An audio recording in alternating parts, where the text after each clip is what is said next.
So hello everyone, I am RK and welcome back to my channel. আজকেও নিয়ে চলে এসেছি বেশ কিছু পার্পেল থেকে আমি অর্ডার করেছিলাম। আর এখানে গুড ভাইবসের বেশ কিছু ফেস ওয়াশ রয়েছে।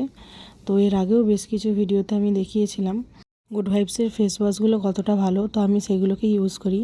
এখানে টি ট্রি ফেস ওয়াশটা আপনাদের বলেছিলাম, এটা খুবই ভালো ছিল, যার জন্য আমি আবার অর্ডার করেছিলাম। আর অ্যাক্টিভেটেড চারকোলেরও এই ফেস ওয়াশটা রয়েছে, এটাও বেশ ভালো। আর এখানে গ্রিন টির ফেস ওয়াশ রয়েছে।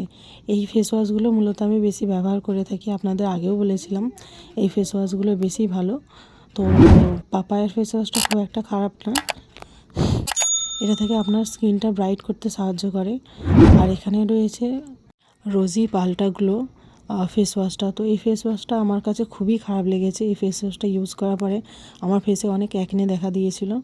এটা আপনারা যারা শ্যুট করবে আপনাদের স্কিনে, আপনারা অবশ্যই ব্যবহার করতে পারেন। তারপরে ভিটামিন সি এর ফেস ওয়াশটা আমি ব্যবহার করেছিলাম, ওটাও বেশ ভালো ছিল, স্কিন ব্রাইটিংয়ে সাহায্য করে। এখানে ভিটামিন সি এর একটি ছোট্ট পাউচ আমাকে গিফট করেছিল। তো এই ফেস ওয়াশগুলো নেওয়ার ফলে ওটা দেওয়া হয়েছিল ফ্রিতে। বাকি এই ফেস ওয়াশগুলো কিনেছি, আপনাদের কেমন লেগেছে অবশ্যই কমেন্ট করে জানাবেন। তো এই সবগুলোর মধ্যে রোজিপটা ছাড়া বাকি সবগুলোই আমার বেশ ভালো লেগেছে, আমার স্কিনে বেশ স্যুট করেছে। আপনাদের এই ফেস ওয়াশগুলোর মধ্যে কোন ফেস ওয়াশটা সবথেকে ভালো লেগেছে, বা আপনারা যদি ইউজ করে থাকেন এই ধরনের ফেস ওয়াশ, আর আপনারা অবশ্যই কমেন্ট করে জানাবেন। তো আজকের মতো এই পর্যন্তই। Thanks for watching.